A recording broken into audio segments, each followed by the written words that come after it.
નમસ્તે વિદ્યાર્થી મિત્રો, તો ધોરણ 10ના વિજ્ઞાનનું જે કાલનું પેપર છે 3/10/2025 એના મોસ્ટ આઈએમપી ક્વેશ્ચન અમે લઈને આવી ગયા છે, જે પેપરમાં તમારે 100% આમાંથી જ આવશે।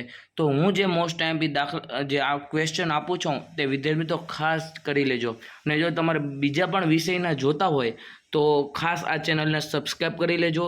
અને જો તમે એક વખત વિજ્ઞાનનું પેપર દઈ દેજો અને પછી મારા આઈએમપી એકવાર એની અરે મેચ કરી લેજો। જો આઈએમપી હોય, તમને એવું લાગ્યું હોય કે સાહેબે આપેલા આઈએમપી જો મેચ થાય છે તો અગાઉના વિડીયો જોજો, નકર જોતા નહીં। બસ ખાસ સબસ્ક્રાઈબ કરી નાખજો વિદ્યાર્થી મિત્રો। તો ચાલો જોઈએ। તો વિભાગ સીમાં તમને આઈએમપી આપું છું। એક ચોથો ક્વેશ્ચન, સંયોગીકરણ પ્રક્રિયા કોને કહે છે? 2 ઉદાહરણ આપી સમજાવો। ચલો એના પછીનો આઈએમપી ક્વેશ્ચન છે, ટૂંક નોંધ લખો ખોરાપણું, બરોબર, જે ખૂબ આઈએમપી છે, ખોરાપણું વાળો કરી લેજો। ચલો એના પછીનો 10મો છે, રેડોક્સ પ્રક્રિયા કોને કહે છે? યોગ્ય ઉદાહરણ આપી સમજાવો।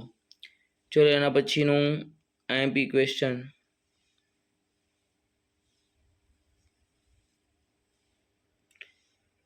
પ્રકરણ 6માં પહેલો, ચેતાકોષની નામ નિર્દેશિક વાળી આકૃતિ દોરી શિખાતંતુનું કાર્ય જણાવો, તે ખૂબ આઈએમપી ક્વેશ્ચન છે।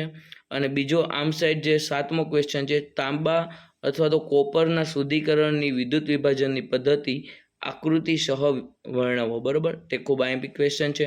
તો આ બધા આઈએમપી ક્વેશ્ચન તમારી એક બુકમાં લખી લેજો અને પછી તે જ પાકા કરજો, બરોબર।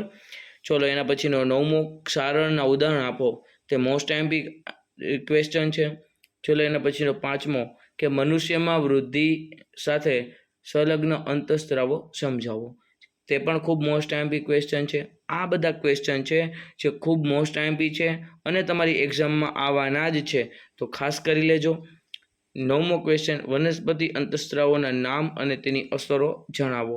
એના પછીનો 6થો છે, ગોલીય અરીસા વડે થતા પરાવર્તન માટેની નવી કાર્ટેશિયમ સંજ્ઞા પ્રણાલી સમજાવો। ચલો આ પણ ખૂબ મોસ્ટ આઈએમપી ક્વેશ્ચન છે। ચલો એના પછીનો 9મા પ્રકરણનો કે પ્રકાશના મૂળભૂત ગુણધર્મો લખો અને સમજાવો। ચલો પહેલો છે એ ખૂબ આઈએમપી ક્વેશ્ચન છે, તો ઠીક કરી લેજો। ચલો 11મો કે 2 ખાસ મિત્રો, અંજલિ અને શ્વેતા મોટા ભાગના સમય સાથે ખાસ મિત્રવાળો, તે પણ ખૂબ આઈએમપી છે, તો ખાસ ઠીક કરી લેજો। ચલો હવે વિભાગ ડીમાં આવી જાઓ। તો વિભાગ ડીના અલગથી ક્વેશ્ચન લખી લ્યો અને તે પાકા કરવા માંડો, એટલે કાલની એક્ઝામમાં તમને વિભાગ સી અને ડીનું બધું આવડી જાય, બરોબર। તો પ્રકરણ 2માં પહેલો છે કે નીચેના પ્રશ્નનો ઉત્તર આપો, તમને 3 કસનળી આપવામાં આવેલી છે તે, બરોબર, એ કરી નાખજો, ઠીક। બીજો છે આ નીચેની આકૃતિ ધ્યાનપૂર્વક અવલોકન કરો, નીચેના આપેલા પ્રશ્નો ઉત્તર આપો। ચલો એ પણ મોસ્ટ આઈએમપી છે। અને અહીંયા જે છે એક ટૂંક નોંધ લખો, સોડિયમ હાઇડ્રોક્સાઇડ NaOH, બરાબર, તે પણ બનાવટ છે, તે પણ ખૂબ આઈએમપી છે, તે ટીક કરી લેજો। એના પછીનું અહીંયા આપણે આગળ આઈએમપીમાં જોવા જઈએ તો 6થો ક્વેશ્ચન, લસિકા એટલે શું, તે કેવી રીતે નિર્માણ પામે છે અને તેના કાર્ય જણાવો, તે પણ મોસ્ટ આઈએમપી ક્વેશ્ચન છે। ચલો એના પછીનો 8મો, મનુષ્યના શ્વસનતંત્ર સમજાવો, તે પણ મોસ્ટ આઈએમપી છે। પ્રકરણ 10નો પહેલો કે માનવ આંખની નામ નિર્દેશિત વાળી સરળ રેખાકૃતિ દોરી તેના મુખ્ય ભાગો કાર્ય સમજાવો, તે પણ મોસ્ટ આઈએમપી ક્વેશ્ચન છે।